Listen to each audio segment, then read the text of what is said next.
Hi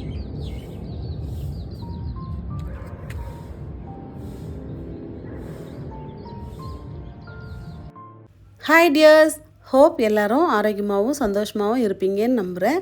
நாங்களும் இங்கே ரொம்ப நல்லாயிருக்கோம். இன்றைக்கி நம்ம சேனலில் ஒரு டே இன் மை லைஃப் விலாக் தான் ஷேர் பண்ணியிருக்கேன். மார்னிங் டு மிட் மார்னிங் வரைக்கும் பார்க்கலாம். கண்டிப்பாக அந்த விலாக் உங்களுக்கு பிடிக்கும்னு நம்புகிறேன். உங்களுக்கு யூஸ்ஃபுல்லாக இருக்குதுன்னு நினச்சா மட்டும் சப்ஸ்கிரைப் பண்ணுறதுக்கு கன்சிடர் பண்ணுங்கள். வாங்க வீடியோக்குள்ளே போகலாம். ஆஸ் யூஷுவல் குழந்தைங்க எழுச்சிக்கல, எழுப்ப தூங்கிட்டு இருந்தாங்க. நான் கொஞ்சம் முன்னாடியே எழுப்ப ஆரம்பிச்சிருவேன். அப்போயாச்சும் கொஞ்சம் கரெக்ட் டைமுக்கு ஏஞ்சி வராங்களான்னு சொல்லிட்டு. காலையில் எழுப்புறது தான் ரொம்ப கஷ்டமாக இருக்கும். இன்றைக்கி பாஸ்தா தான் கேட்டிருந்தாங்க. சரி, வீட் பாஸ்தா வீட்டில் இருந்தது, அதை வச்சு ரெடி பண்ணலான்னு சொல்லிட்டு தான் பார்த்துட்டு இருந்தேன். நம்ம சேனலில் புதுசாக வந்த ஃப்ரெண்ட்ஸ்க்காக என்னோடய டீட்டெயில்ஸ் கொஞ்சம் ஷேர் பண்ணிக்கிறேன். ஹஸ்பண்ட் ஜார்க்கண்டில் ராஞ்சியில் ஒர்க் பண்ணுறாங்க. அதனால் நாங்களும் இங்கே தான் இருக்கோம். எனக்கு 2 பாய் கிட்ஸ் இருக்காங்க. அவங்களும் இங்கே தான் ஸ்கூலிங் பண்ணிகிட்ருக்காங்க.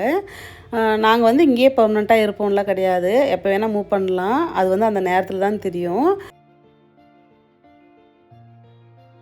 குட்டீஸ் ஏஞ்சி வந்த உடனே என்ன பேக் பண்ணுறீங்கன்னு தான் கேட்பாங்க. இவங்க ஒரு 10லேருந்து 11க்குள்ளே சாப்பிட்ருவாங்க ஸ்கூலில். அதனால் அதை லஞ்சாக கன்சிடர் பண்ண முடியாது. பாஸ்தான்னு சொன்னதும் கொஞ்சம் சுறுசுறுப்பாக கிளம்ப ஆரம்பிச்சிட்டாங்க. ஒரு எனர்ஜி வருது. காலையில் என்ன செய்கிறன்றதை பொறுத்து தான் அவங்க மைண்ட் செட் இருக்கும். குழந்தைங்களுக்கு சாப்பாடு, நல்லா விளையாடணும், இது தவிர வேறு என்ன இருக்குது? குழந்தைங்களோட உலகம் அவ்வளோதானே. சரி, முடிஞ்ச அளவுக்கு அவங்களுக்கு பிடிச்சதாகவும் கொடுக்கணும், ஹெல்த்தியாகவும் கொடுக்கணும் தான் ட்ரை பண்ணுவேன். என்னோடய பெஸ்ட்டை கொடுக்கணும்னு நினைப்பேன். இன்றைக்கி என்னோடய ஸ்டைலில் குழந்தைங்களுக்கு பிடிச்ச மாதிரி பாஸ்தா ரெசிபி ஷேர் பண்ணியிருக்கேன். ஒரு பாத்திரத்தில் தண்ணி வச்சிடலாம். கொஞ்சம் அகலமான பாத்திரமாக வச்சோன்னா பாஸ்தா ஒட்டாமல் நல்லாயிருக்கும். கொஞ்சமாக எண்ணெயும் உப்பும் போட்டு கலந்து விட்டுட்டு அப்புறம் பாஸ்தா ஆட் பண்ணிக்கலாம்.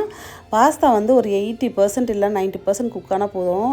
நம்ம திரும்ப நம்ம தாளிக்க போகிறோம், எல்லாம் பண்ண போகிறோம். அதுலேயும் கொஞ்சம் வெந்துடும். நம்ம வேக வைக்கும் போது ரொம்ப குழைய வேக வச்சிட்டோன்னா அது ரொம்ப மசிஞ்சு போய் சாப்பிட்றதுக்கு நல்லா இருக்காது. பாஸ்தாவோட க்ரன்ச்சினஸ்ஸே சாப்பிட்றதுக்கு தூணுடும். அந்த மாதிரி இருக்கணும். இப்போ ஒரு பாத்திரத்தில் கொஞ்சமாக பட்டர் சேர்த்துக்கிட்டேன். பட்டர் நிறைய கூட சேர்த்துக்கலாம். நான் எண்ணெய் எதுவுமே சேர்க்கல. சீரகம் போட்டு தாளிச்சிட்டு பூண்டு எவ்வளோ முடியுமோ சாப் பண்ணி போட்டிருக்கேன். சும்மா ஒரு ஃப்ளேவருக்காக பச்சை மிளகா போட்டிருக்கேன். குழந்தைங்களுக்குன்றதுனால நான் ஸ்ப்ளிட் பண்ணி போடல, அப்படியே போட்டிருக்கேன். வெங்காயம் ஆட் பண்ணிக்கலாம். வெங்காயம் போட்டு நல்லா வதக்கி விட்டுக்கலாம். கருவேப்பிலை இருந்தால் கை நிறைய போட்டால் இன்னும் ஃப்ளேவர்ஃபுல்லாக இருக்கும். கருவேப்பிலை இல்லாதனால நான் ஸ்கிப் பண்ணிக்கிட்டேன். நல்லா வதக்கி எடுத்துக்கலாம். அதுக்குள்ளே சின்ன குட்டியும் ஏஞ்சி என்ன பிரேக்ஃபாஸ்ட்டு, என்ன பேக் பண்ண போகிறீங்கன்னு கேட்டாச்சு. ஒரே சந்தோஷம்தான். நம்ம தூக்கி கொஞ்ச நேரம் போதும், எல்லாத்தையும் காட்டி அது வேணும் இது வேணும்னு சொல்லிட்டு நம்மளை டிமாண்ட் பண்ண ஆரம்பிச்சிருவாங்க. அதனால் இறக்கி விட்டு நீ போப்பா சாமின்னு அனுப்பிவிட்டாச்சு. தக்காளி வீட்டில் கொஞ்சம் தான் இருந்துச்சு. அதனால் ஒரு 2 குட்டி தக்காளியை ஆட் பண்ணிக்கிட்டேன். கொஞ்சமாக தனி மிளகாய் தூளும் மஞ்சள் தூளும் ஆட் பண்ணிக்கிட்டேன். தக்காளிக்காக காம்போசிட் பண்ணுறதுக்கு கொஞ்சமாக கெச்சப்பும் ஆட் பண்ணிக்கிட்டேன். கெச்சப் ஆப்ஷனல் தான். ஆனால் கெச்சப் ஆட் பண்ணும்போது ஒரு டேஸ்ட்டு கிடைக்கும். இப்போ நம்ம ஆட் பண்ண தக்காளி வெங்காயம் எல்லாமே நல்லா ஸ்மாஷ் ஆகி வரணும்.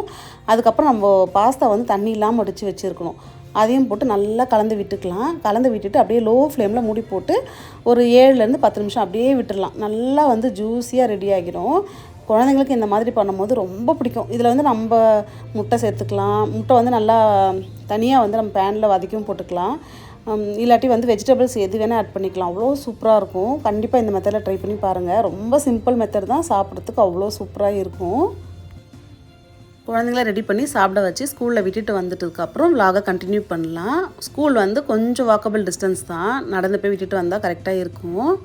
அவங்களும் கிளம்பிட்டாங்க. ஸ்கூலுக்கெல்லாம் போகிறதுக்கெல்லாம் ரொம்ப ஹாப்பியாகவே போயிடுவாங்க. எந்த ஒரு கஷ்டமும் கிடையாது. இன்னொரு விஷயம் என்னென்னா, நான் ஸ்டார்டிங்கில் நினைப்பேன், நம்ம நார்த்துலலாம் சுற்றிட்டுருக்கோம், குழந்தைங்க இங்கெல்லாம் லாங்குவேஜ் எப்படி இது கற்றுக்குவாங்க, எப்படி ஸ்கூலில் இருப்பாங்க, குழந்தைங்களுக்கு ரொம்ப கஷ்டமாக இருக்குமோ, குழந்தைங்கள நம்ம கஷ்டப்படுத்துகிறோமோலாம் நினைப்பேன் ஸ்டார்டிங்கில். ஆனால் இப்போல்லாம் அப்படி கிடையவே கிடையாது. சீக்கிரமாக அவங்கெல்லாம் எல்லாரும் கூட ஜெல் ஆகிடுறாங்க. லாங்குவேஜ் நல்லா கற்றுக்குறாங்க. என்னை விட அவங்க நல்லாவே ஹிந்தி பேசுவாங்க. ஹிந்தி எழுத படிக்க எல்லாமே செய்வாங்க.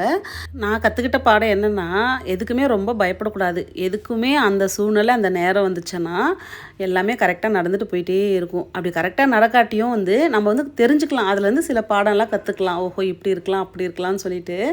அந்த மாதிரி தான் எனக்கு இந்த ஸ்கூலோட இதெல்லாம் நடந்துச்சு. ஸ்கூலில் விட்டுட்டு அப்படியே தக்காளியை வாங்கிட்டு வந்தாச்சு.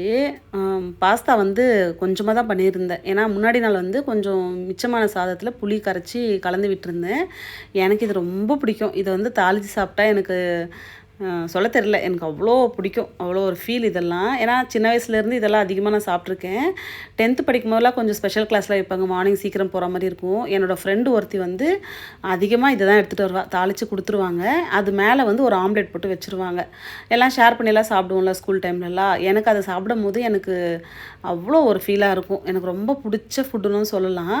சரி இதே நம்ம சாப்பிட்ருவோன்னு சொல்லிட்டு, எனக்கு குழந்தைங்களுக்கு மோஸ்ட்லி இதெல்லாம் நான் கொடுக்க மாட்டேன் முன்னாடி நாள். இதெல்லாம் நல்லா தாளிச்சிட்டு சிம்பிளாக தான் கடலைப்பருப்புலாம் போட்டு வெந்தயம்லாம் போட்டு தாளிச்சிட்டு பூண்டு மட்டும் நிறைய ஆட் பண்ணிவிட்டு காஞ்ச வத்தல்லாம் போட்டு மஞ்சப்பொடி பெருங்காயெல்லாம் போட்டு நல்லா வதக்கி கொஞ்ச நேரம் அதையும் மூடி போட்டு எதுவுமே கொஞ்சம் லோ ஃப்ளேம்லேயே குக் ஆனால் நல்லா வந்து எசன்ஸில் இறங்கி சாப்பிட்றதுக்கு ரொம்ப நல்லாயிருக்கும். அது கொஞ்ச நேரம் மூடி வச்சுட்டு வந்து இன்றைக்கி வந்து போர்வையெல்லாம் ஃபோல்டு பண்ணி வைக்கவே இல்லை. காலையில் எல்லா வேலையும் பண்ணேன், வீடு பெருக்கி தொடச்சி எல்லாமே பண்ணேன். குழந்தைங்க கரெக்டாக அட் அ டைம் எழுப்பி ரெடி பண்ணதுனால நான் இதுக்கிட்ட போல் வந்தே ரெடி பண்ணிக்கலாம்னு சொல்லிட்டு எல்லாம் ரெடி பண்ணி வச்சிட்டு இருந்தேன்.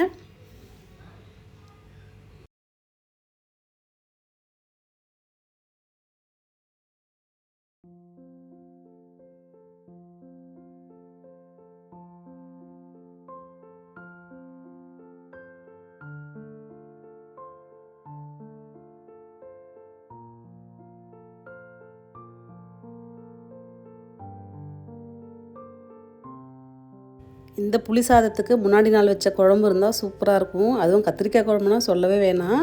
நல்லா கத்திரிக்காய் குழம்பு சூடு பண்ணி அதையும் வச்சு திருப்தியாக சாப்பிட்டாச்சு. குழந்தைங்களோட ட்ரெஸ் எல்லாம் ரொம்ப பழசு. அதுவும் ஓரளவுக்கு நல்லா இருந்தால் நம்ம யாருக்காச்சும் கொடுக்கலாம். கொஞ்சமாக கிழிஞ்சிருந்தாலும் கொஞ்சமாக டேமேஜாக இருந்தாலும் அது கொடுக்கறதுக்கு மனசு வராது.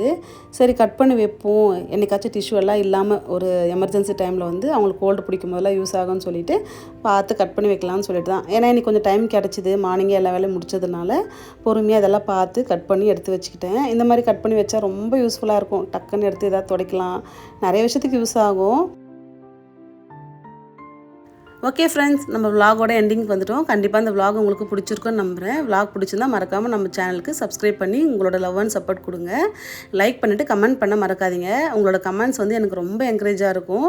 கமெண்ட்ஸை படிக்கும்போதே எனக்கு அவ்வளோ சந்தோஷமாக இருக்கும். இன்னொரு இன்ட்ரெஸ்டிங்கான விலாகில் நம்ம மீட் பண்ணலாம் ஃப்ரெண்ட்ஸ். அது வரைக்கும் டாடா, பை பாய்.